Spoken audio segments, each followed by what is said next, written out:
Welcome to the Student Affairs One Thing, a podcast that asks a simple question of seasoned student affairs professionals. What is one thing you have learned that has helped shape your professional career? I'm your host, Stuart Brown, the developer of studentaffairs.com, one of the most accessed websites by student affairs professionals. On our pages, we have the most cost-effective job posting board listing hundreds of open student services positions, a wide range of webinars, and a virtual exhibit hall. On today's episode, I am very pleased to have Dr. Slandie Dieujuste, Vice President for Student Affairs at Springfield College. She was previously the Vice Provost for Student Affairs, Dean of Students at Massasoit Community College, and was the Associate Vice Provost for Residence and Greek Life at Illinois Institute of Technology, among other positions. Welcome to the program. Thank you, Stu. So, Slandie, what is your one thing? Well, my one thing was coming to the realization and accepting the fact that me holding a leadership position or occupying a certain space is proof enough that I belong there. It was coming to terms and rejecting the notion and desire that I have to continuously prove my competence or my worthiness. You know, oftentimes I'm around the decision-making table and there aren't a lot of people that look like me. I'm a woman, I'm a person of color, a Haitian immigrant who speaks with a slight accent. I look younger than I am. You know, I come from a low-income family, first in my family have gone to college. And so there are a set of assumptions that are sometimes made about my leadership skills and who I am. And so I had to learn, and I continue to learn this lesson, that the fact that I am in a space is proof enough that I belong there. Did you come to this realization from some incident in your past, or is it just something that has evolved over time? Oh, there was a specific incident. Believe it or not, I keep going back to this every time that I need to. As you know, I was a student at Boston College. I received my undergraduate and my master's from BC, and my PhD was from somewhere else. But as a first-year student at BC, like many other students, I struggle with my identity as an immigrant. And so my first semester at BC, there was an incident that occurred on campus, a racial incident. We had elected for the first time an African-American male, I think his name was Alvin, to be the student body president. And soon thereafter, Alvin received some, racist emails and graffiti. And there was a huge outcry on campus. A lot of people talking about the incidents. A lot of students were upset and felt that the administration was not doing enough. And I was a work study student. This is my first semester at BC. And I went to work, and in that office, there were a number of students talking and staff. And I didn't say anything. I was just listening. And the program director turned to me and said, "Slandie, what do you think?" Well, that was an easy question for me because I just pulled from my mind and my experience what I've always done in those situations. And I looked at him and I said, well, I'm going to do my very best. I'm going to work really hard to prove that I belong at BC just like anybody else.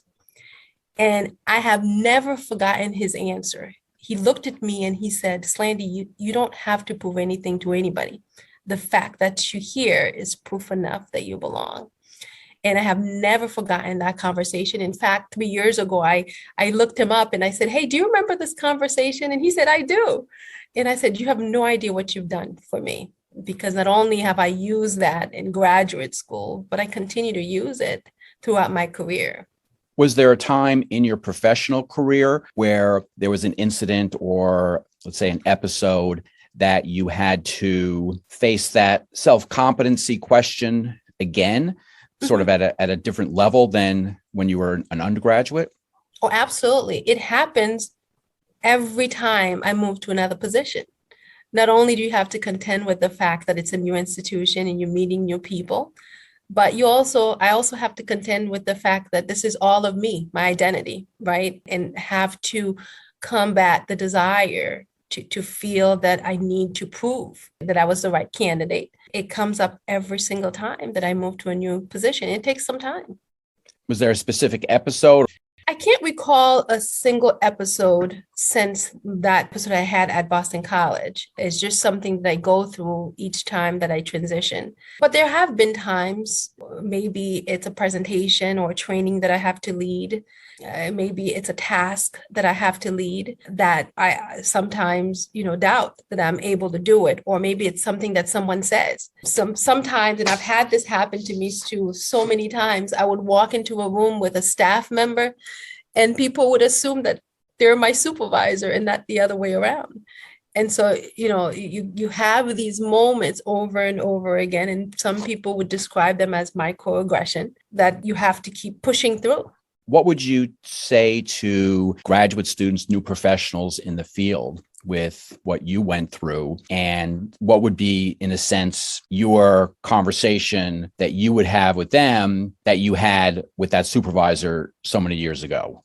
Well, and that's the conversation I have now with staff, with students, is really the reminder that you're more than enough. That really is what it boils down to, that we have to resist the temptation to allow people to put us in a box, that we can't do certain things just because of our experiences or identity. I encourage my students and my staff, particularly the new professionals, to believe in themselves, that they're hired for a reason, that they're at the institution for a reason, and that we believe in them. I find that to be very, very powerful, especially for our first-year students who oftentimes struggle with aspects of their identity, trying to find belongingness, especially in this age of pandemic when we are so disconnected. And I imagine that is not always something that is easy for anyone, whether you're a first semester student, whether you're a staff member, to really feel comfortable that you can say that to yourself. Oh, yeah, no, absolutely. Absolutely not. It's something that you shy away from. You don't think about, it's there, but it's something you've learned to live with. But I always find that, and the people who have had the most impact of my lives have been the people who've noticed things and have entered into conversations with me and allow me to pull those things out of me. And that's what I try to do. I try to notice. I notice people. I notice students. I notice struggles. I notice shyness. I notice talent. And I say something about it and have conversations with people about it. So I'm taking two things from your one thing. I like that you notice students, because students don't think people notice them.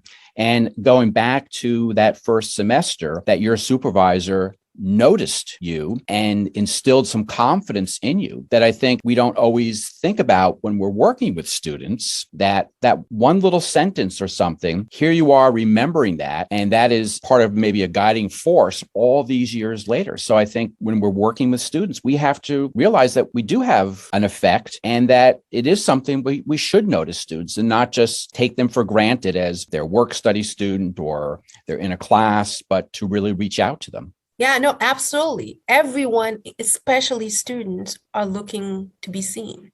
They want to be seen and they want to be understood and they want to be accepted and celebrated. And that's essentially what we do in student affairs or in the academy. And so I do make a point to do that.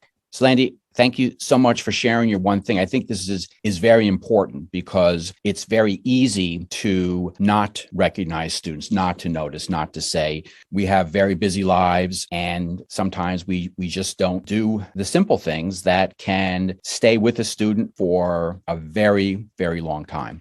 Right. No, absolutely. And here's the hard thing about the work that we do, right? We oftentimes don't get the thank you for students. That individual at BC had no idea how impactful that was until I reached out to him years later. And so we pour into students and we don't sometimes see the result. But I have faith that whatever seed that I plant actually will grow. And sometimes the student doesn't know the impact that you have on their lives until much later. And then they don't have the opportunity to say thank you. So extremely important, the work that we do. I continue to plant those seeds and will continue to do that for the rest of my life. Well, Slandie, I want to say thank you. Thank you.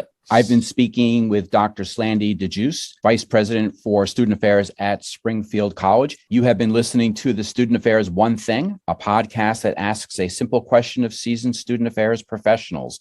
What is one thing you have learned that has helped shape your professional career? I've been your host, Stuart Brown, the developer of studentaffairs.com, one of the most accessed websites by student affairs professionals. I hope you will join us next time for another episode of the Student Affairs One Thing.